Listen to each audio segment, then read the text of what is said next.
What I'm about to describe did not unfold in a hedge fund office, a central bank conference room, or some obscure corner of the futures market that only Bloomberg terminals ever illuminate.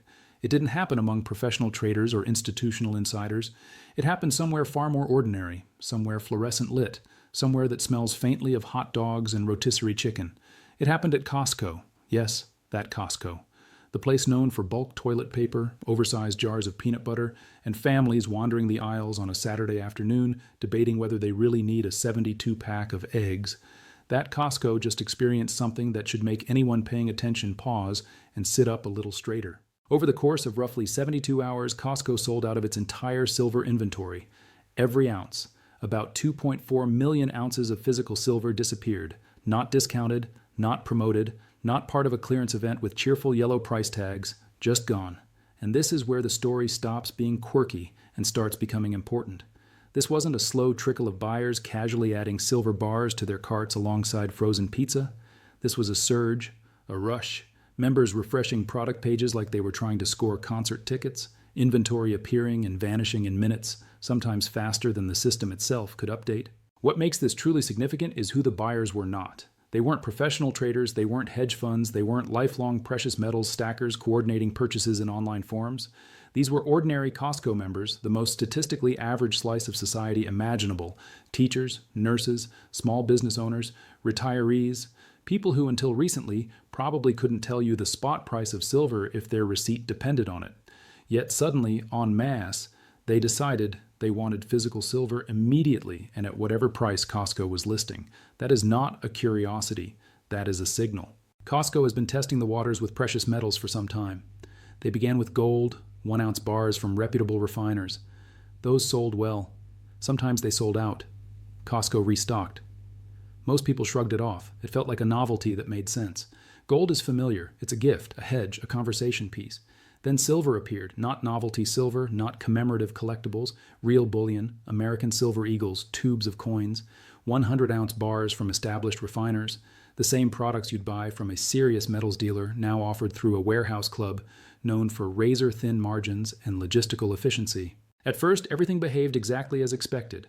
Steady sales, mild interest from people already familiar with precious metals. Nothing dramatic.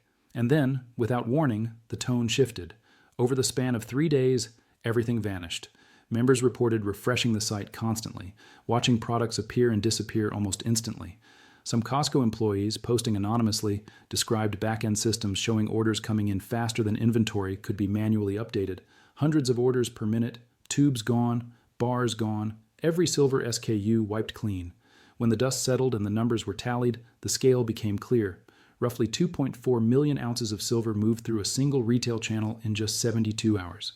That's about 75 metric tons of silver, roughly the weight of 60 cars. Imagine 60 sedans made entirely of metal rolling out of Costco's supply chain in 3 days.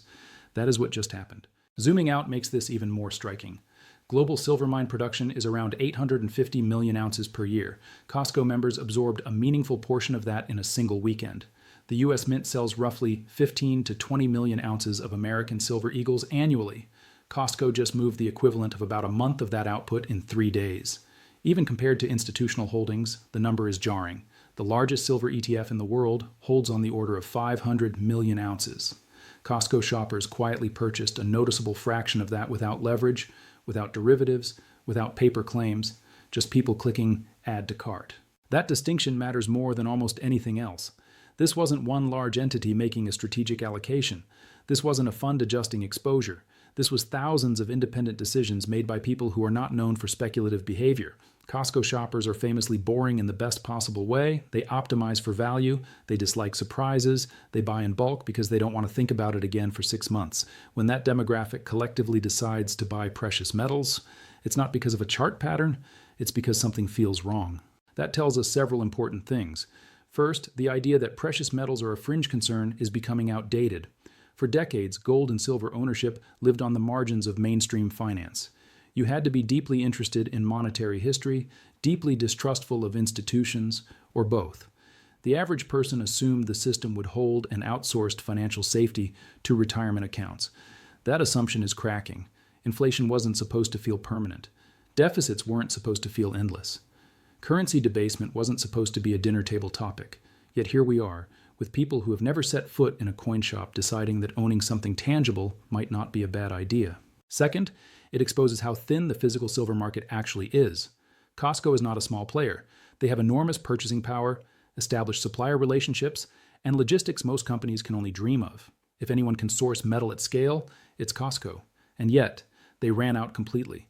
Worse, restocking is not straightforward. Lead times from refiners and mints are stretching. What used to take days now takes weeks.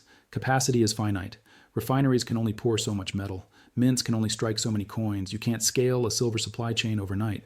If Costco struggles to keep inventory available, what does that imply for smaller dealers or buyers who suddenly want size? It implies that availability is an illusion right up until the moment it isn't. Third, and this is where most people miss the point, it highlights the growing disconnect between paper silver and physical silver. While millions of ounces were being absorbed by retail buyers, the quoted silver price barely moved. Futures markets traded calmly. Charts looked uneventful. Anyone watching only the paper market would have seen nothing unusual. Meanwhile, the physical market was on fire. This is because the paper price assumes something that is increasingly untrue, that large quantities of physical silver are readily available at or near that price. In reality, if you try to source millions of ounces at spot, you quickly discover that spot is a reference, not a guarantee. Premiums rise. Lead times stretch. Availability disappears. The price on the screen looks orderly. The real market is not. This disconnect can persist for a long time until it can't. Paper markets are resilient right up until physical demand forces a reckoning. History shows that confidence often lasts longer than logic, then collapses faster than anyone expects. What happened at Costco does not mean the world ends tomorrow. It doesn't mean silver explodes next week. But it does mean something subtle has shifted. The audience has changed. The buyers have changed. The motivation has changed. When people who normally bulk buy paper towels decide they'd rather bulk buy bullion, it's worth asking why. Markets rarely announce turning points with sirens and flashing lights. They whisper first. They show up in places no one thought to look. Sometimes, apparently, between the frozen foods aisle and the checkout line. Now, the next move from financial media is predictable. They'll frame this as reckless retail behavior. They'll talk about unsophisticated investors. They'll suggest panic or herd mentality. It's the same script used whenever ordinary people do something Wall Street didn't anticipate. But that framing collapses the moment you look closely. Costco wasn't selling silver at outrageous markups. These weren't novelty products. Prices were competitive, often better than specialty dealers. Buyers weren't overpaying. They were executing at fair market value through a trusted retailer with strong logistics and customer protection. No wire transfers to unknown websites. No checks mailed to P.O. boxes. Just a clean transaction with a company they already trust to sell them groceries. That isn't reckless. It's rational. The real intelligence behind this move isn't about price. It's about perception. Costco members understand something many professionals seem to forget. The system feels fragile. Not theoretically fragile, practically fragile. They don't need inflation reports to know prices are rising. They see it every week at checkout. They don't need housing data to understand affordability. They feel it when rent renews or mortgages reset. They live in the real economy, not a model. When an opportunity appears to convert digital dollars into something tangible, finite, and independent of policy decisions, people act. Not emotionally, instinctively. Fiat systems don't fail because of spreadsheets. They fail because of psychology. They fail when trust erodes, when people stop believing cash is neutral and start believing it's a risk. At that point, money stops behaving the way policymakers expect. What we saw at Costco wasn't speculation. It was migration, capital moving away from abstraction and towards substance. And the location matters. This wasn't niche behavior. This was mainstream. Costco has roughly 60 million U.S. members. If just 1% decide they want silver, that's 600,000 people. If each buys 100 ounces, that's 60 million ounces, nearly 10% of annual global mine supply, driven by a tiny slice of one retailer's customer base. The math doesn't work. Supply cannot respond quickly. Refineries can't triple output. Mints can't scale overnight. What happens instead is friction, rising premiums, longer delivery times, inventory limits. We're already seeing the early signs. Eventually, this leads to repricing. Not theoretical repricing, but real-world repricing based on what can actually be delivered. When silver is both an investment asset and an industrial necessity, the ceiling is far higher than people expect. Costco is not just a retailer, it's a demographic indicator. When the economic middle begins buying silver defensively, anxiety has crossed a threshold. People aren't just uneasy, they're preparing. And here's the paradox. When millions of people prepare for instability, they often accelerate it. Fear doesn't just predict crises, it helps create them. So what do you do with this information? Understand this is not a short-term trade, it's a structural shift. Physical precious metals are moving from fringe hedges to mainstream defensive assets. That transition unfolds over years, not weeks. If you don't own physical silver, this should register as a wake-up call, not because silver guarantees profits, but because it functions as insurance. 5 to 10% of net worth in physical metals is historically conservative. Premiums are unlikely to return to past lows. Delivery times will remain extended. Waiting for perfect conditions often means missing the window entirely. Most importantly, recognize the signal.